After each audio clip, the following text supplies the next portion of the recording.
তবে সাবধান, আগাছা যদি মাথা সারা দিয়া ওই রোয়ার উপরে উঠে যায়, এক হাত উপরে উঠে যায়, তখন মালিক দেখতে পায় কিরে আমার রোয়ার সেই আগাছা বড় হয়েছে, দৌড় মেরে লেংটি খিচে ওখানে গিয়ে ওই আগাছার গোড়া শুদ্ধা উপরাইয়া ফেলে। কথা বলেন ঠিক না বা ঠিক?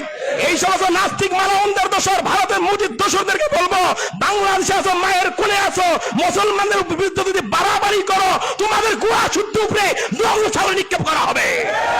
কথা বলেন ঠিক না বা ঠিক? বাস্তব প্রমাণ দেখেন গাইবান্ধার ঘটনা। আপনারা হিন্দু নেতার বক্তব্য হয়তো শুনেছেন, মুসলমান আপনি ভারতের বক্তব্য শুনেন।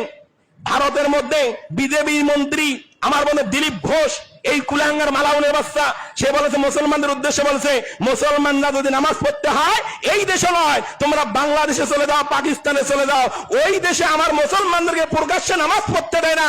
আর বাংলাদেশের মধ্যে 90% মুসলমানের দেশে, বাংলাদেশের খেয়ে দে আমার মনে সামান্য কয়েকজন হিন্দুর বাচ্চা হিন্দু আজকে গাইবান্ধার জমিনে মুসলমানদেরকে হুমকি দেয়, তোমাদেরকে রাম মন্দির ভালো না লাগলে, রামের মূর্তি ভালো না লাগলে তোমরা গাইবান্ধা জেলা ছেড়ে অন্য জেলায় যাও।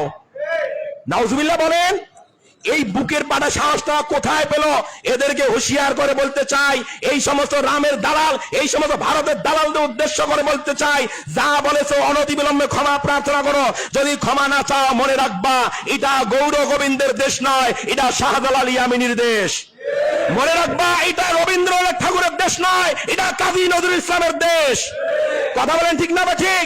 এটা গৌর গোবিন্দের দেশ নয়, এটা রবীন্দ্রনাথ ঠাকুরের দেশ নয়, এটা হলো মুসলমানদের দেশ। সুতরাং এই দেশে থাকতে হলে মুসলমানদের রীতিনীতি মেনেই থাকতে হবে। আমার মনে ওরা আজকে আমাদেরকে হুমকি দিচ্ছে কি জানেন? হিন্দু নেতা বলতেছে কোন বাপের শক্তি নাই, কারো কোনো শক্তি নাই যে আমাদেরকে রুখে দেয়, যাদের ভালো লাগবে না তারা এই দেশ ছেড়ে, এই গাইবান্ধা জেলা ছেড়ে অন্য জেলায় চলে যাও। এই শক্তির মূল উৎস কোথায় একটু চিন্তা ভাবনা করেন। আমি বলি তোদেরকে একটা উদাহরণ দেই। আগাছা, আগাছা দেখছেন আপনারা? আগাছা দেখছেন? জমি আবাদ করেন, জমির মধ্যে সার দেন, গোবর দেন, তেল দেন, কামলা দেন, কিষানি দেন।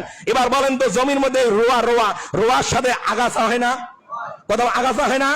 আচ্ছা আগাছাও হয়, ওই আগাছা আপনি সারকে লক্ষ্য করে গোবর দিচ্ছেন, পানি দিচ্ছেন, নিড়ানি দিচ্ছেন, সব দিচ্ছেন ওই আগাছা বড় হওয়ার জন্য। কথা আগাছা বড় হওয়ার জন্য। কিন্তু আগাছা ওই রোয়ার সাথে থাকার কারণে আগাছা খাচ্ছে পাচ্ছে, আগাছা আস্তে আস্তে বড় হচ্ছে।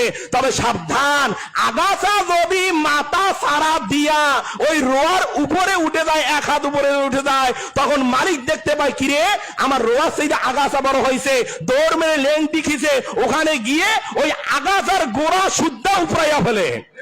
কথা বলেন ঠিক না বা ঠিক?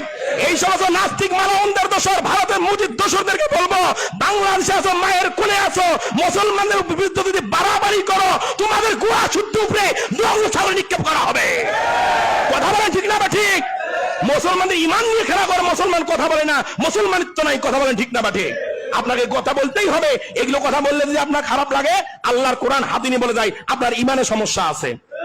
ওরা এত বড় বড় কথা বলতেছে, তার বিরুদ্ধে আপনি কোনো কথাই বলেন না, আর আমরা যদি প্রতিবাদ করি আপনার গায়ে লাগে, এটা মুসলমানিত্ব হতে পারে? অনতিবিলম্বে এই রাম মূর্তি বন্ধ করা হোক, এবং যে হিন্দু বক্তব্য দিয়েছে